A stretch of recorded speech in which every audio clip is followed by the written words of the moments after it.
Welcome everybody to our lunchtime brown bag about the DaVinci Center for Innovation at VCU and our Master of Product Innovation program. I'm Garrett Westlake. I'm the Executive Director of the DaVinci Center, and I'm joined by Allison Schumacher, who is our Director of Academic Alchemy for the DaVinci Center, and she'll tell you more about what that means in just a minute. We understand that Zoom or virtual life does not let us gather the way that we typically would. We're really big on building community in DaVinci, and this would normally have been an open house event where you would have come and seen our facilities and met with former students, current students, and some of your faculty. We don't have the ability to do that, but what we can do is record some of these info sessions and make them more accessible to you. So, hello to you whenever you're choosing to watch this. It's lunchtime around here. And we're bringing in some voices of some recent graduates of the program so that you can hear from their experiences as well. So Jimmy Ricks is going to join us in a little bit to talk about his experiences in the MPI program and what he's up to now. I'll go ahead and turn it over to Allison and let her introduce herself. Hi, everybody. As Garrett said, I'm Allison Schumacher. I'm Director of Academic Alchemy for the DaVinci Center. And I guess that more or less means it's my job to find the right chemistry for our academic programs. We invite students from arts and business, engineering, humanities and sciences, and now medical into our programs. And we have to find the right balance of students, of personalities, of backgrounds, of faculty. And so in this process, we continuously shift our program every single year. It is rare that we would teach a class the exact same way multiple years in a row. We do that through taking feedback from mainly our students, our faculty, our sponsors, and our mentors. Just constantly being open to the fact that we have users that change over time. And if we are going to practice human-centered design in our classrooms, we also need to practice that in what we do for our customers or our students. So yeah, today we're going to share a bit of information about the overall program, the nitty-gritty kind of detailed stuff that we tend to get asked questions about at these types of events. And maybe share some examples of projects and work that students have done in the past. And then later, Jimmy will give you a personal perspective on what he experienced when going through the program. Thank you, Garrett. Yeah. So go ahead and go to our first slide, Allison. And so if you're wondering what is the VCU DaVinci Center, it's a really unique model. It's a collaboration of the schools of arts and business, the colleges of engineering and humanities and sciences. And it's these words you see across the right-hand side of the screen, right? It's cross-disciplinary. We're committed to innovation, entrepreneurship, and collaboration. And this is something that doesn't happen every place you go. You might have instances where engineering and business work together, but increasingly what you're seeing is that companies and absolutely startups are looking for really well-rounded individuals. We call them unicorns that have the ability to wear these different hats. And not just speak lip service to them, but really have some applied hands-on experience with these different disciplines. And so that's really at the heart of what we do at DaVinci. Go ahead and go to the next one, Allison. So, we're grounded in some things that look familiar. Curiosity, I think that this is a very curious faculty and student population. And we're really seeking to impact our communities through bold curiosity and intentional innovation. And so what this looks like is we offer a number of academic degree programs as well as experiential learning opportunities for all students at the university, whether they're in our master's programs or undergraduate certificate programs, or they participate in one of our startup weekends or other events. But we're always striving to bring community together in the name of innovation, and increasingly looking at how we can be inclusive in both how we design and look to the future of product, as well as to the communities that are represented and how their voices and how everyone's voices are impacting the future of what we do together. And so to that end, we've thought a lot over the last year as a team. This has been an ongoing commitment and something that we felt was really important to articulate. And so we've launched this diversity statement for the DaVinci Center that builds off the work and the standpoint of VCU, but really speaks specifically to what we believe in the DaVinci Center. And so we recognize access and equity and inclusion as core to our mission and vision. It's our aim to create an academic environment rich with individuals from diverse backgrounds, experiences, and perspectives to enhance opportunities for learning that lead to innovative solutions grounded in empathy.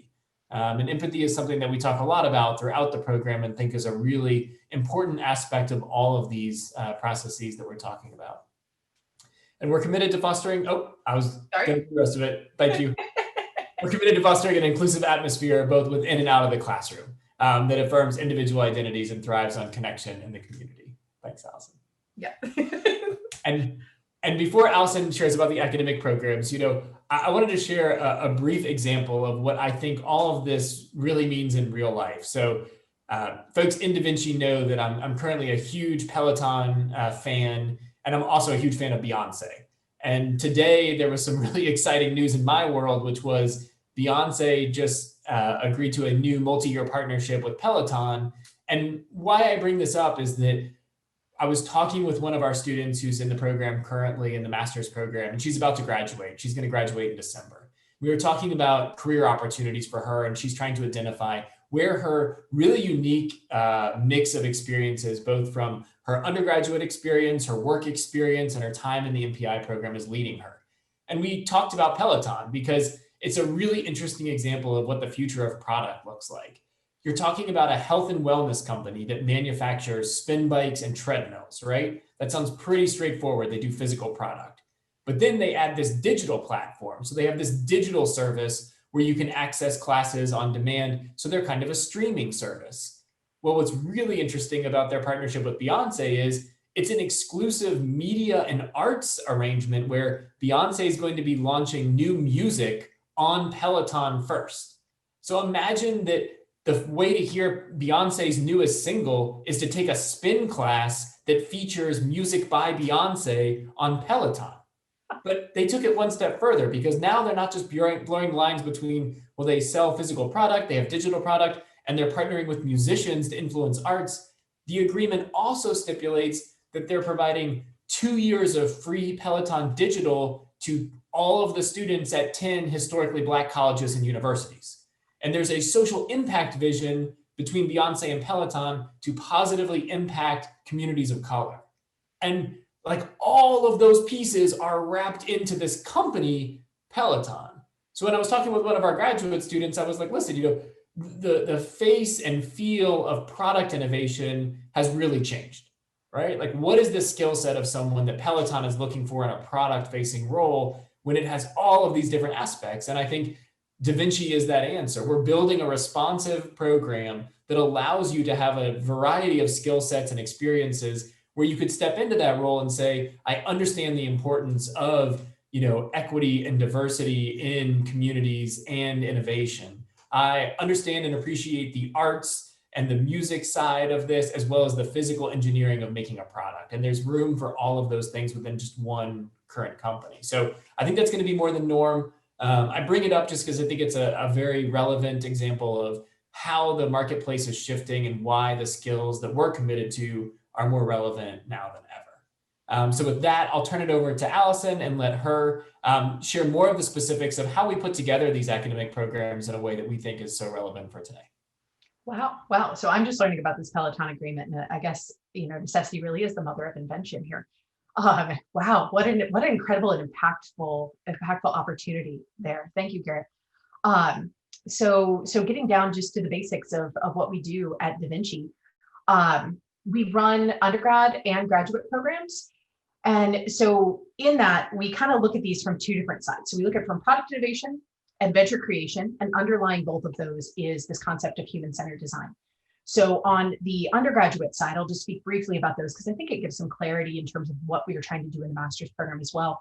So in the undergraduate certificate program, in product innovation, we bring the problems to the students. So we go out to the Pfizers, the CarMaxes, the Capital Ones, and we bring problems for them to work on to solve. On the venture creation side, the problems are coming from the students. They are bringing up their own ideas for businesses, and we are working both in the academic and the experiential side of what we do to help them find funding, to get the mentorship, to work them through all the things they need to know to hopefully launch, maybe get accepted to an acceleration program, those types of things. So given the problem comes from students. So we combine those in the master's program. And everything's a bit more challenging, right? As it should be in a graduate program. But we really focus on, in the early part of the program, providing experience that relates to industry and what it's like to kind of, conceptualize new products and services that might be developed for industry based on a problem that's been identified and most likely validated by one of these companies. So you get the opportunity to work in a cross-disciplinary team to focus on a problem that you know has already been established and work towards solutions. And then in the spring semester, you either bring up your own problem, or you may borrow technology from the university, or you may partner with another MPI who may have an idea for a product. But you start from a new product idea to be able to work towards commercialization as fast as you can, but much earlier stage in the process. And we'll get a little bit more into what that means later. We also have a graduate certificate in healthcare innovation, which is, I guess, similar to the undergraduate programs. It's a lower amount of credits. It's only 12 credits. And this is a partnership between the DaVinci Center and the VCU School of Nursing. And so students take 6 credits in the School of Nursing and 6 credits in the Master of Product Innovation program to complete that program. But if you're a master's student if you're in the MPI program, you don't pay anything above what you would normally pay if you also want to take that certificate. You simply fill in your elective credits with those nursing classes. So you're basically getting both a graduate certificate and a Master of Product Innovation simultaneously for the same price that you would just for the MPI. So a little bit more detail on those two programs, kind of comparing them side by side so that you can see. The Master of Product Innovation is 30 to 33 credits, and you can complete it in just a year. If you start in the summer semester, you can finish in the following summer semester. So this has been a pretty attractive thing for a lot of our groups, either coming right out of undergrad who are hesitant to maybe start a graduate program, but know they might need a little bit more boost to go off and get the job that they want, or to be able to continue maybe a product or a business that they started as an undergrad and use it as a 5th year to kind of launch themselves further and get closer to that commercialization mark, that minimum viable product, or getting into an acceleration program to move themselves forward. Or you can start in the fall if you want. You can even do the program for 2 years and go part-time. Not many of our students do that, but some people who work full-time find that to be a little bit of a more attractive offer. And like I said, the graduate certificate is 12 credits. So a big difference between a full master's program and a certificate program. But ultimately, both can be done rather rapidly. Both are cross-disciplinary. So there are students coming from both sides, from arts, from business, from engineering, and we have students coming from healthcare. Let's see. So really looking at, I think I've covered most of the rest of the stuff, where you get the taste of entrepreneurship, you get the taste of product innovation. But the one thing I haven't mentioned is the real intent of the healthcare innovation certificate. And we saw a real need, seeing more and more startups focusing on healthcare, seeing more and more issues that have happened in our healthcare system, especially with the onset of COVID-19, and the real need for innovation to happen there. And we have a disconnect. We maybe have people on the product side who really want to develop new products for healthcare, but maybe don't understand the ins and outs and the regulations coming from healthcare. And then we have people in the care providers in the healthcare system that can identify the problems and can see where the innovation really needs to happen, but don't know the product side and how to actually get something along in the product development process and hopefully move into manufacturing, commercialization, or even licensing that work. So this program is meant to join those two things together and provide an understanding and a new network for people who are interested in this space and who want to provide solutions, access to the information they need in order to do so. Looking at the sequence of classes, this gets in a little bit more detail of what we do in the Master of Product Innovation program. This is the full-time version of this, and I will present the part-time version as well, but we won't go through it in such great detail. So I guess prior to COVID, we wrote the program specifically to start in the summer semester, where you would take these introductory classes, 691 classes in, maybe intellectual property protection. We have a partner from Nixon Peabody who comes in and will teach you how to write patents, read patents, everything about trademarks and copyrights. We'll have Scrum Master certification or user experience, user research methods or UX UI training. UX UI is taught by a senior product developer from CarMax.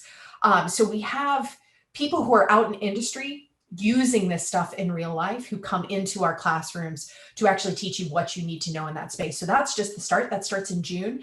And then in July, this is where the real program starts, where the required parts of the program start.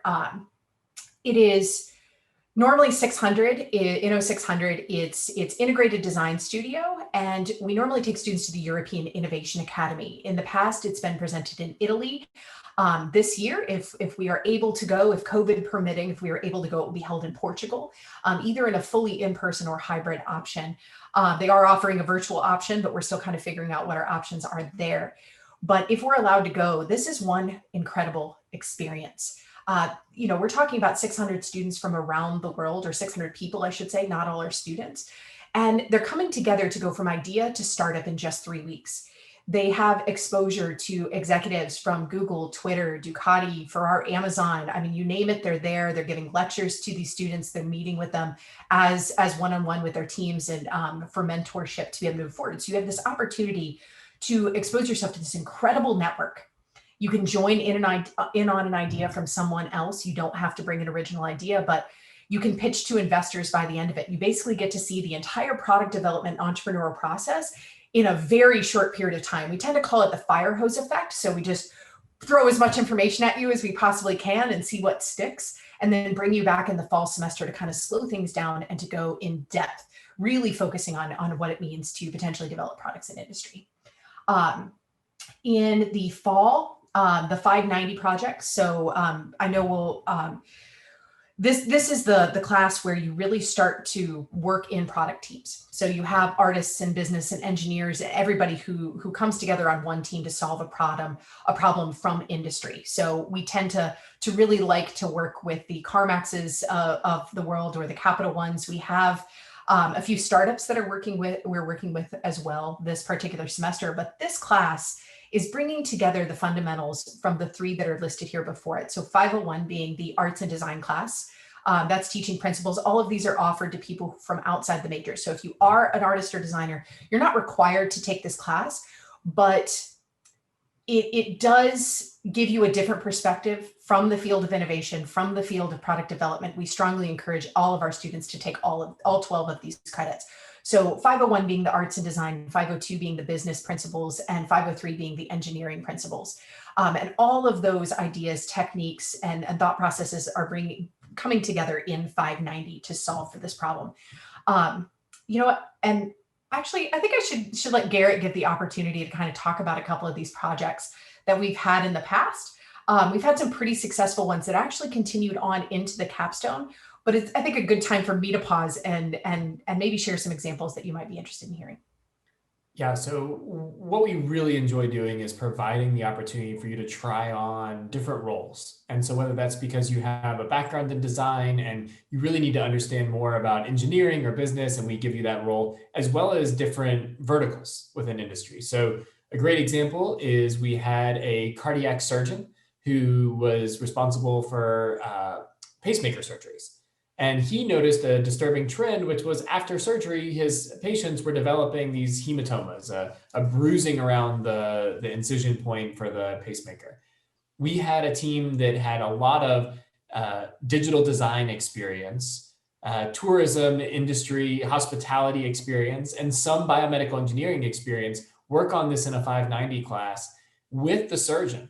And they went to the hospital, they scrubbed in, they met with patients, they really understood and developed empathy throughout the process of developing this product and solution. And at the end of the semester, they had a functional prototype. They had a device that they made their own device to test the amount of pressure that was applied. They had a physical prototype that they shared back with the surgical team. And as a result of their final presentation in that 590 class, the cardiac surgeon asked them to start a medical device company together. And this was not something, medical device startup was not on anyone's sort of bucket list when they started the program, but they had the opportunity to then roll that into the next semester where they were looking at bringing a new product from concept to market. And they were able to actually use that team now with a medical director from the cardiac surgeon on board, form a startup and go through that formation process of starting an entity, raising capital, filing patents. And that really informed their outlook on the product experience by being able to run that in parallel to a lot of the other coursework they were doing. So they were still able to fully engage in the rest of the program while still launching this medical device startup, which is still in existence today. And so I think that just shows, one small example of how stepping outside your comfort zone in 590 with a new product might lead you to a place you didn't know prior to coming into the program. And there are just countless examples of that, whether it's working with CarMax or Hamilton Beach or another Fortune 500 company to do new product for them, or whether it's more on the startup side with one of our local accelerators like Startup Virginia or Lighthouse Labs, or an individual like this that has a real pain point that they're looking for help with. So we're really strategic. And your cohort, your classmates will also be doing different projects. So it's not like if there are 5 different teams, you're all doing medical device, or everyone's doing fintech, or everyone's doing Fortune 500. What you'll find is one group's going to be doing work with a startup, one might be doing something in healthcare. And by being in the same class, you're still learning from your peers and how they're experiencing that process in different settings. And so you'll sort of learn through osmosis from your peers and have the ability to change and join teams in future semesters. So that's just to give you a little taste of what's involved. Excellent. Thank you, Garrett. So moving into the Capstone Project, we have 2 6-credit courses that equal our capstone. There's also another elective that happens in this process, and there's lots of different ways that students can fill that gap. Generally, it's not necessarily filled by a DaVinci class unless it's an independent study, which if you have a opportunity that you want to pursue that you can't find a method to pursue it in the rest of the university, we generally will go towards an independent study. But we have students who are taking classes in the Brand Center. We have students who take classes in the nursing program or in psychology, really diving deep into coding languages and those kinds of things. So depending on what you want to do in the future, we have a lot of flexibility to be able to help fill in those gaps as you move through the program. But the capstone itself is split into 2 semesters. That might be spring and summer or spring and fall. But every student comes in. So we start the process of talking about ideas for 651 at the beginning of the fall semester, and students pitch their idea by the end of the fall semester. So by the time you're walking into this in the spring, you already have an idea of what you're going to focus on. This primarily takes you through the entrepreneurial process. It is very much self-led. Like most master's programs are, you're going to get out what you put into it. So there will be guidance. We kind of meet you where you are to help you excel to where you want to be. But ultimately, we have to kind of make sure everybody's at a certain baseline before coming into this, and then just very rapidly working through a problem, doing your customer validation, understanding what the real user needs are and pain points are, so that you're solving for the right problems. But the ultimate goal may be able to get funded. It may be going through our pre-X program and demo day. It may be bootstrapping or going through crowdfunding sources to be able to validate your idea and move a product forward. Lots of different opportunities, both in the classroom and outside of the classroom, to learn more, to engage more, and to have access to lots of different resources, mentorship, and funding. This particular class is, there's lots of different ways that students can finish this course. We have a local startup accelerator, Lighthouse Labs, who is bringing some of their groups forward for students to potentially partner with and do new product development for them. Students who might go through our healthcare system and the Health Innovation Consortium to look at problems that have been identified by care providers, and then work to validate them and then solve them to commercialize later or to license later, or just fresh ideas. Some students come into the program with ideas that they already want to work on, and others don't. There's lots of different methods to kind of get to this idea starting point on what you're going to work on for the first half of the capstone. Now, the second half of the capstone can deviate a little bit. You have lots of different options, and this is an incredibly unique part about our program that doesn't exist everywhere in most master's programs that you'll run across. There's actually 3 different paths that you can take to finish this program, and none of them require you to actually be in Richmond while you complete them. So 651, you can continue that project if it's deemed viable by the end, and you have a really great case for moving it forward to actually form a business or commercialize your product. You can move that into 652 for the second half of the capstone. You can get an internship with a local organization working on new product development and user research and those types of things, themed to what you've learned in the program, and basically just work. And the goal is to win that internship by the end. You are consistently coached. You can always ask questions. You're sharing your experiences as you're going through all of this in order to get the feedback to help you win that internship. So at the end of that, 2 or 3 months, you're the person that they want to hire for that job. Generally, how internship programs work. You have multiple people that might be competing for one or two positions, and we want you to be the one who wins that particular position. And the third option is one that's rarely selected, but it is more of a traditional master's thesis, where you're picking a topic on innovation or entrepreneurship and doing deep research and composing a thesis. Some of our students are really interested in research and may choose to go that route, but it's pretty rare in a program that is primarily applied. You know, we joke, or we have a tagline. We like to say we don't take tests, we take risks, and that seems to be pretty in line with how students select their method of completing this program. And Garrett, actually, is there anything else you want to add about 652, knowing that in the past you have been the instructor there? Yeah, just more context around what it looks like. So Allison referenced it quickly, but we've had a number of students in that final semester actually participating in accelerators in the Research Triangle in North Carolina, in Washington, D.C., in upstate New York, here in Richmond. So success of like what it means to bring your idea from concept to market could look like you're taking your final semester while you're completing an accelerator with the support of your DaVinci faculty and staff and network alongside the network of that accelerator.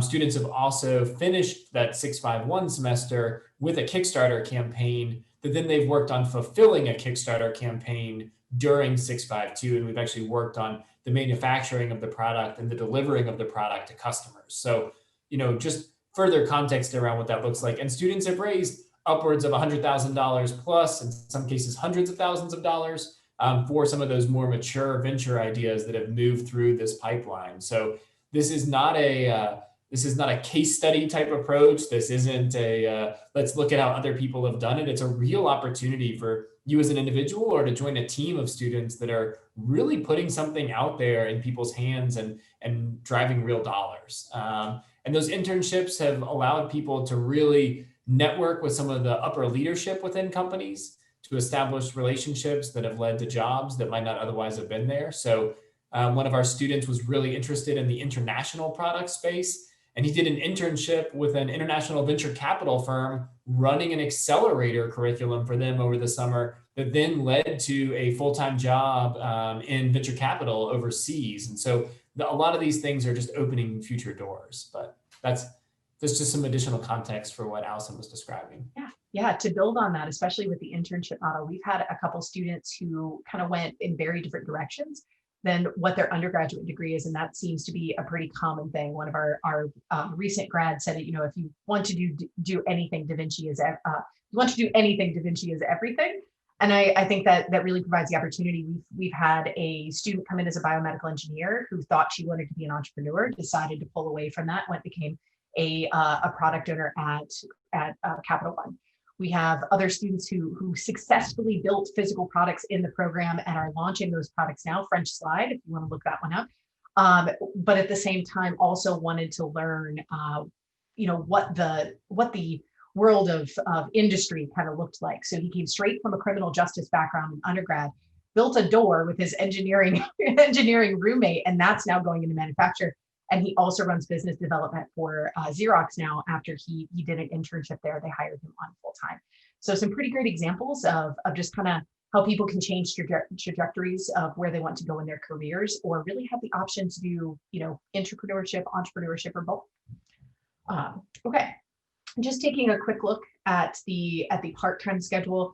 We've already gone through all of these classes. Basically, it just means that they shift over time. And this is just one example. Our advisor, Mary Chris, is very skilled at kind of helping students understand what it is they need and when as they move through the program. And so it is an option to be able to go through part-time. Great thing about being a graduate student, if you have more than 5 credits, you can still get financial aid to be able to go through a program. 9 credits is full-time. That's important to know, especially for our students coming from undergrad, whereas 12 credits is full-time as an undergrad, 9 is full credit for or full-time for a master's program. So yes, just kind of tosses up the schedule a little bit, but we have had some students who work full-time. One just moved, he took a path down the MPI that we weren't necessarily expecting and ended up at HBO. Just recently, he landed a job there, but was one of those people who thought he might be a researcher who potentially was going to do the thesis document, got invited to be a member in a startup, a co-founder in a startup, and is now working for HBO. So lots of things can happen in the MPI going full-time or part-time. What you'll notice about this part-time schedule that's important too is because we run an accelerated course sequence in the full-time option, the part-time option is still a 2-year program. And so if you do take the MPI part-time, it's a 2-year commitment, still graduating with a master's. Yep, excellent. Thank you for that, Garrett. So how do you apply to the program? So if you go to our page or to the VCU Graduate School page, you will see the apply now. But all of this goes through the VCU Graduate School, so there's not a separate application specifically for DaVinci. You can find all of our requirements on our webpage at the VCU Bulletin or in the actual application.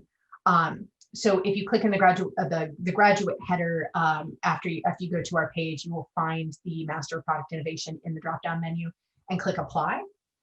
And then you don't actually need all that much to be able to apply to our program. And I think it's important to note here that we are focused more on who you are as a person and who you are as a human than we are about GPAs and GRE test scores and those types of things. Moreover, we have been able to identify that students who really have a drive or found their drive after undergrad really succeed in this program. And we just understand that people are not those scores or those numbers. So the things that really matter to us are your statement of intent. There's 3 specific questions that are in the application and on our website. We'd like you to kind of focus on. In your statement gives us an idea of who you are and where you want to go in the future. Your letters of recommendation, which in order to apply, we only need the names and the contact information. We don't even need those letters by the time you click submit on your application. And then really your interview is probably the number one thing that we're really basing our information off of in order to make a decision on whether or not you're a good fit for the program. But you don't have to go that far to find out more about us. So if you would like to reach out and have a longer conversation with myself, with our advisor, Mary Chris, or with Garrett, please feel free to reach out to us. We're always happy to have a conversation and get down and talk about real life examples and various other things and whether or not this would be a good fit. We want to make sure that you feel like this program is right for you as much as we feel like you're a good fit for the program. So really, if you artists generally from art design submit a portfolio, that is not restricted to just arts and design majors from undergrad or professionals from those fields. If you come from business or engineering and that is the method you would like to show us who you are and what you're capable of, we welcome a portfolio in lieu of test scores. That actually helps us get to know you a heck of a lot better than a GRE or a GMAT score ever will.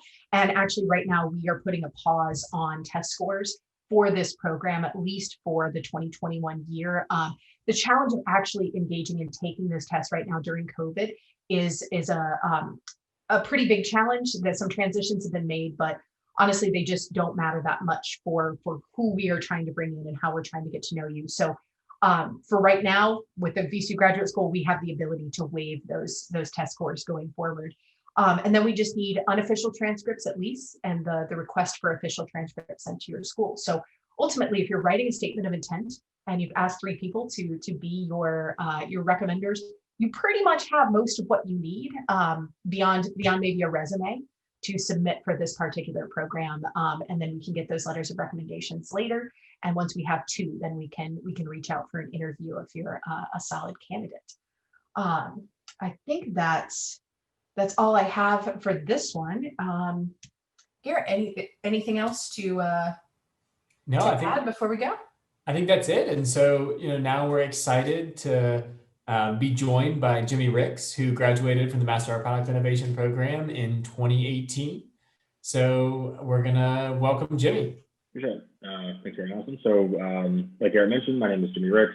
I graduated from the MPI program technically in the summer of 2018. Since then, I've been working primarily in a product capacity, doing both agency and corporate work. Myself, I'm very, let's call it passionate around solving customer problems. I have a really defined customer focus in the way that I attack a lot of product problems and customer problems. But just an introduction about myself, I live here in Richmond, Virginia still. I'm currently a product manager at Capital One, working on their AI, proactive AI experiences.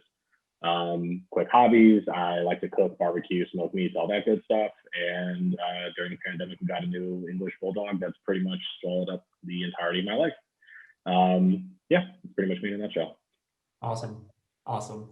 I think one thing that we've seen over a couple of MPI cohorts is that a little more than half the cohort comes in with prior work experience. They've been in industry a little bit. I know that was the case for you. Maybe tell us what you were doing right before you came to MPI and what was going through your head when you made the decision, like, hey, I'm going to leave industry. I'm going to go back to grad school. Like, what was kind of going on in your brain? Sure. So prior to joining the MPI program, I was primarily doing a weird quasi mix of sales, marketing, and product work for a number of different startups in the DC metro area. I had done product marketing work for a couple of CRM startups. I had also done content marketing for, funny enough, a tech-enabled private investigations firm based out of Northern Virginia, and really going through all the different startups and all the different worlds that I touched, because as I'm sure a lot of folks know, when you work at a startup, you wear a lot of different hats. I really honed in on something I mentioned earlier in my intro, but solving customer problems. I like to be presented with either data or hearing anecdotes from research and getting that analysis, and then coming up with what a digital first solution might look like to that problem. But at the time, I realized that I was not, let's call it, trained in real product management. I didn't really know how to do it other than sort of my guerrilla style, get in, all right, how can I hack to make this work and figure things out. So I wanted to join the MPI program to really get a product management mindset and really get a lot of the different tools in my toolbox so that I could do that at a larger scale, either at another startup or corporate or agency world. I hadn't really thought that through. I just knew that I wanted to do product management. Cool, cool. Yep. And, you were also one of the students in a fairly typical fashion that had an opportunity to work on a number of different projects in the MPI program, everything from, healthcare, small organizations. You did your internship with Altria. I mean, I think you kind of ran the gamut. So, you chose the internship option at the end of the program, or with Altria, but then made the move to MobileX straight out of the program.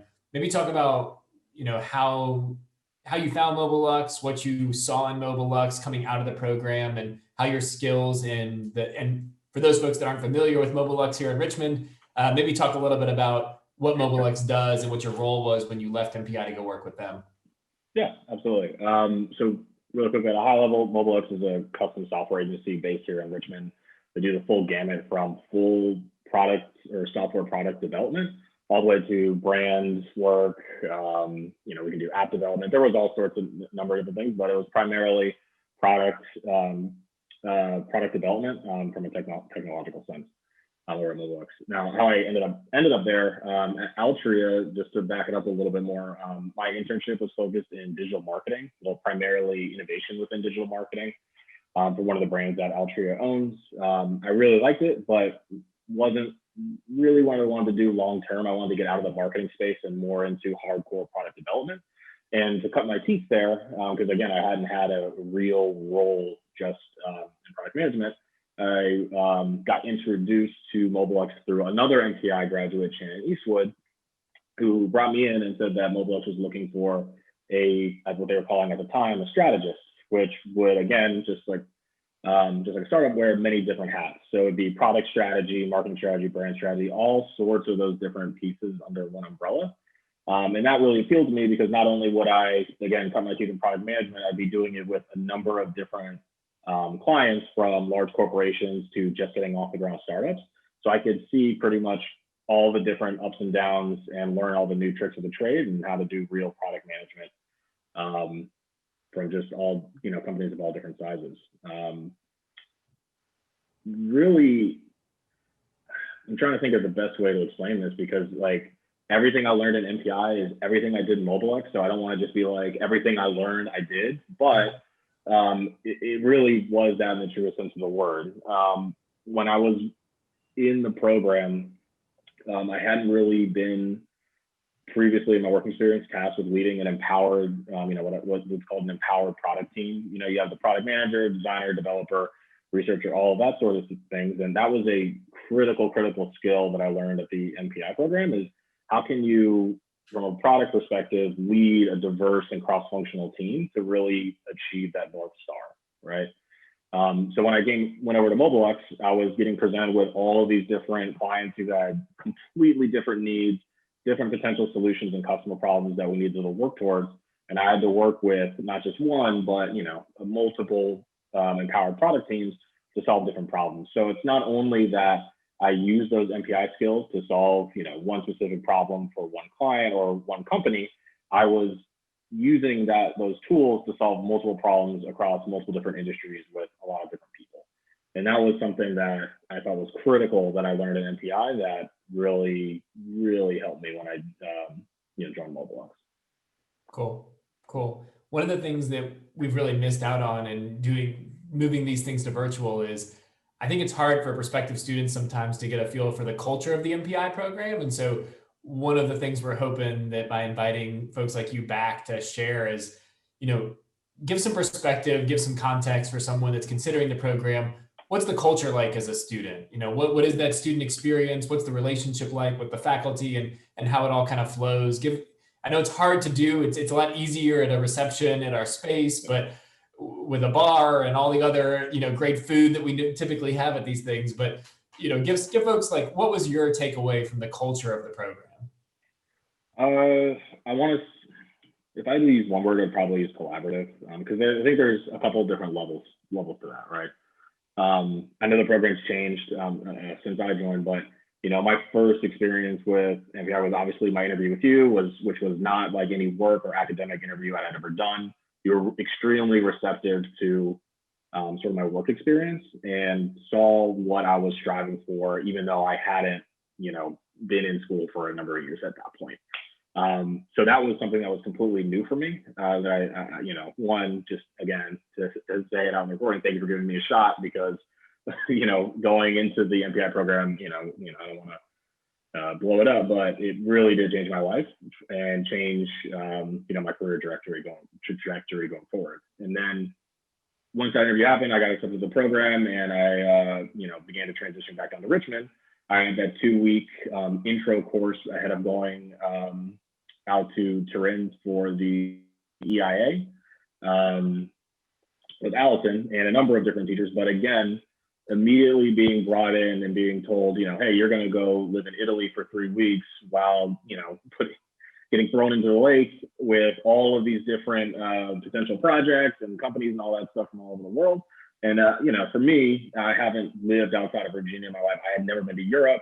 And the fact that I was getting that opportunity, but also being taught and introduced to all of these different MPI students from different walks of life, whether they be, they just got their MFA and they're trying to translate their art skills into solving problems for a large corporation, or, I have a degree in psychology and doing, research for large corporations, something I'm interested in, or, I have this great piece of technology that I really want to bring to market, and how can I learn the skills to actually do that? Really, you don't see that.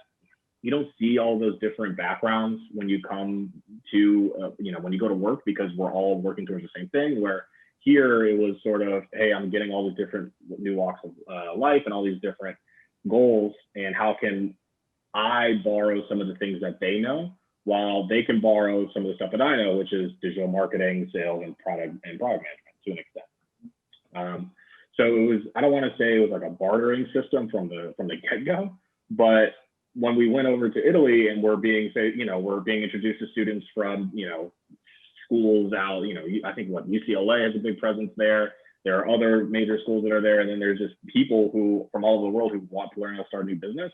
It really was helpful where I could, knock on, Matthew Sozio's done one of these, I could knock on my door with him and say, hey, I know that you have great physical product experience.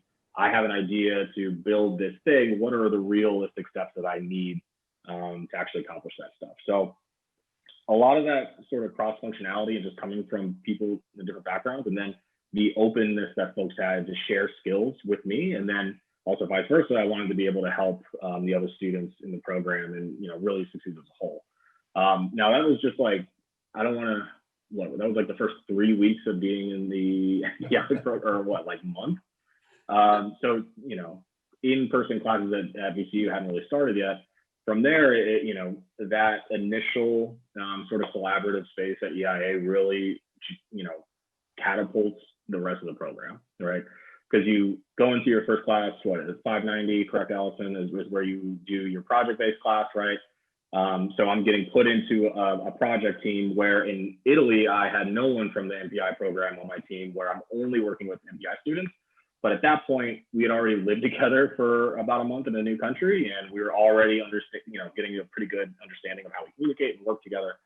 So that was great. And again, I got to work for or do a project for a larger corporation that I haven't, you know, ever had that opportunity to do before. You know, I got to see what product management from that level really looks like. And, you know, I want to say at first I was like, oh man, I don't know if I'm gonna really be able to do this. But lo and behold, you go through the program, you learn all these new skills through the class, and at the end of it, you're presenting your product or your project, depending on you know, what team you're on, to your stakeholder as well as you know, the MPI faculty. So just super collaborative, got all the good stuff done, and then essentially that gets brought over into the second semester where you're doing your cornerstone. Same deal. You've been brought into a team to bring something from concept to market. Same collaborative space, same collaborative field. But on my elective, I was doing market viability research for a nonprofit based here in Richmond, which was completely different, where you come from a space of, hey, this blue sky, if you wanted to create a product or a company, you can do that. And that's one class. Where the other one is, okay, I have an actual client, and it's not just, you know, hypothetically what we're doing in school, right? They have a real problem they're trying to solve, and we are being brought in as the product experts. How does that work? And again, that collaborative part is still there, but being that it's a real client, you know, we really had to buckle down and make sure that the skills that we had learned in Italy and in the previous semester really, you know, translated, and made sure that we gave them an executive report that made sense. And, you know, I don't want to say, you know, gave credence to the program, but, you know, we were brought in as the experts, so we didn't want to not be the experts in it, right? So that stuff was great. And then obviously we go into the internship at Altria, which was awesome. Again, that was, you know, at that point, I'm not really interacting directly with students because, I mean, it's the nature of the beast is an internship. So I'm going to work every day. But I still had that support system from the program in the background the whole time. I was able to call you. I was able to call Allison if I had any questions. How can I solve these problems? There are other people in the faculty that I could call if I needed any questions answered, or I was running into a roadblock and really wanted someone to help guide me on my journey. And then, you know, even though I technically had graduated, I think it's worth noting that, Gary, you and I had spoken multiple times after Altria about potential job opportunities as well before joining MobileX. So, you know, you were still there to help and assist, you know, through my process even after graduation. And I know that's a super long-winded answer to say that the culture is great and collaborative, but I think it's important to note that there's a lot of, I don't want to say you're doing a lot, but you are doing a lot in this program, as in I got to see different working styles and different career paths that hadn't been open to me previously, based on, you know, what I did in undergrad and what I've been doing at the startup level. And it really, you know, helped hone what I was trying to do from a career path level, but also from, I didn't know how to do product management before I joined the MPI program. I thought I did, but I really didn't. And I think that's important to note. Cool. That's awesome. That's awesome. And, you know, spot on. That's how I see it too, right? I mean, I think what I enjoy in hearing and having these conversations is a big part of this program to me is an important part of the culture is that it's small. It's not a 200 student cohort where I don't get a chance to really know the students going through the program. What I really like is that it's a small cohort where you can call me, I'm available. We get to have that relationship that goes beyond graduation, that I get to stay in touch with folks, that it means something. It's not just another cohort gone, another group of students that maybe I know what one or two of them did. And I think that goes back to that bartering piece you talked about too. Like if you really know your classmates, if you really know your faculty, you're able to have those sort of authentic exchanges. And I think that's definitely a part of our culture. Any last words of wisdom for prospective students? Obviously, there are folks watching this trying to decide whether this is the right program for them, whether they should make this leap. What would you say to folks that are in that position? That's interesting. That's a good point. One, I would double check that you absolutely need it. That's just any graduate program across the board. Just make sure that it will benefit you, because it is going back to school, obviously. But I think the biggest thing for me that I wish I had a clear goal or thought on before going into the program is and I don't know if it's still set up that way now, but do you want to focus, which I think we called at the time entrepreneurial focus or an entrepreneurial focus. When I came into the program, I had this vision. I was like, all right, I'm going to do all these work for companies. I'm going to learn product management. But then I get there and I see like 4 or 5, I can't remember how many people, or like, Hilton Bennett might have been one of these. He has like 12 potential companies and products that he's working on from the ground up. I was like, oh man, maybe I want to, partner with one of the folks here and work and develop on a new product and create something new from scratch. And I spent, most of Italy and part of the first semester really trying to figure out in my head what I wanted to do long term. By the end of the first semester, I realized that I wanted to do product management and innovation for a larger corporation or just another company. I didn't want to start anything on my own. But I don't want to say I didn't waste the time, because that's absolutely not what happened. I learned so much. But if I had focused primarily on the entrepreneurial path, there probably would have been a few decisions I would have made differently early on in the program, especially when I went to EIA around the product team or the project team that I chose. So if I had one piece of advice, it would be really, you don't obviously have to, but try and figure out what your focus is in the program. If you want to do this for a large organization, or if you want to do this, for an entrepreneurial sense, or I know that there's the health and medicine side as well. Is that something that you're interested in? Just, really give some thoughts to the lane you want to choose. And I don't want to stick to it, but stick to it. No, I think that's good advice, and something that we've been pushing students to identify earlier. Not that they have to know, but to test. Right. So you think you want to do the entrepreneurial track. Great. Let's put you on let's put you on an early project with that industry relationship, so that you can learn and either confirm your thoughts that I want to do this, or you have this second doubt of like, I thought I wanted to do entrepreneurship, but that was not as, fulfilling as I thought it was going to be. Let's give you another experience. You can compare the two and then kind of really double down. So I think, it's been interesting to watch. We've had some people come in with strong opinions about what they think they want, and then change their mind after getting a chance to experience the other one and be like, oh, now you're in a unique space. Like, you came in with some more of those experiences to, I think, guide your thinking. Some folks don't have the benefit of that. And can use the program to try on the startup hat for a while and be like, oh, that's what that actually feels like. So yeah, exactly. That's a good point. Yeah, definitely not saying that you have to figure it out, because I didn't, so I'm not going to tell you to do something I didn't do. No, that's what you get to do. You get to come back and be like, no, listen to me. I've done it now. Right. Yeah, that's a really good point. That first 590 project course is really illuminating, because for the first time you get put into a team that isn't just, unless you've done it previously from work experience or school, whatever it may be, but you put into a team and there is a goal, right? And at the end of the day, you need to hit that goal.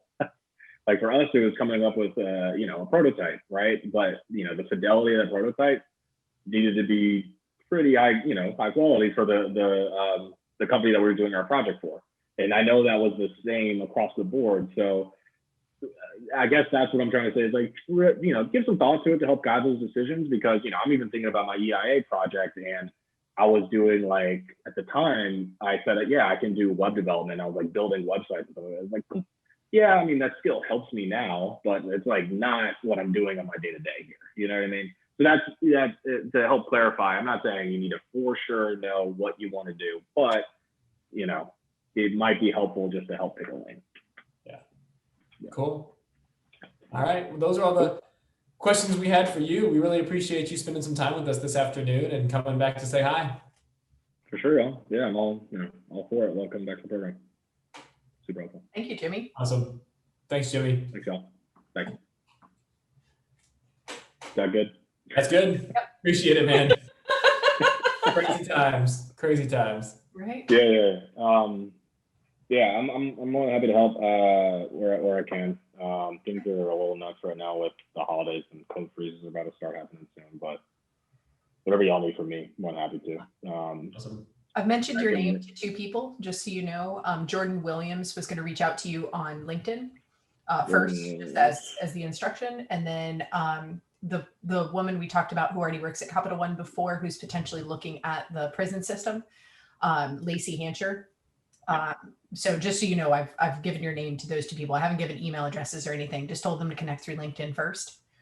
I imagine there will be more. Tanisha Pitchford is probably another person who I will steer your direction. She's more or less trying to figure out what she wants to do in the future and is very interested in the same kind of stuff you're interested in. She loves to dive into research and user needs and really understanding the customer. So for sure. One quick thing I guess ask or say, if anyone that you give my name is looking for potentially a job at Capital One, I can definitely help with that.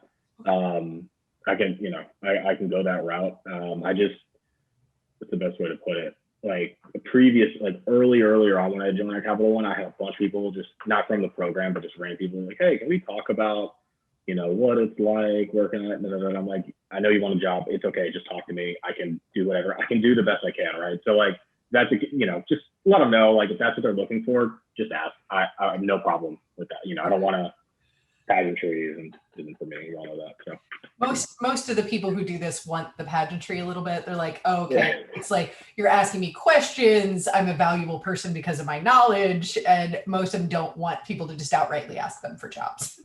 Right. So yeah, I'm the opposite. So I can do recommendations. I can help. Like if they're saying I'm trying to get a job and I just want to know the best ways to go, blah blah blah blah.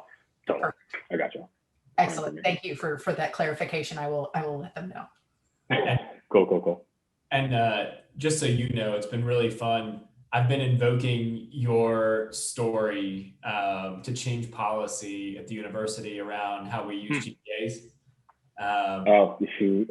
So, hey man, no, like it's been really interesting, both with the grad college and then also they put out this new like presidential, what is it called? Like some sort of like presidential scholars thing for undergrad, and they had a GPA requirement. And I wrote the president's office and was like, listen, so this is not a full measure of how capable and how talented some of our students are. And we have empirical evidence over in DaVinci that we've made exceptions to bring people in that didn't have the most stellar GPAs, and they've gone on to be incredibly successful graduates of our program. And you all should think twice about how you're weighting those things. And we're seeing some movement around making some of those changes. So, hey, I'm all for that. It took me a while to figure out. It took me a little while to figure out. So I'm all for those changes. Cool. All right. Well, thanks for joining us. For sure, y'all. Just hit me up if you need anything else. I got you. Cool. Thank you. Thanks again. Bye, Bye. Jimmy.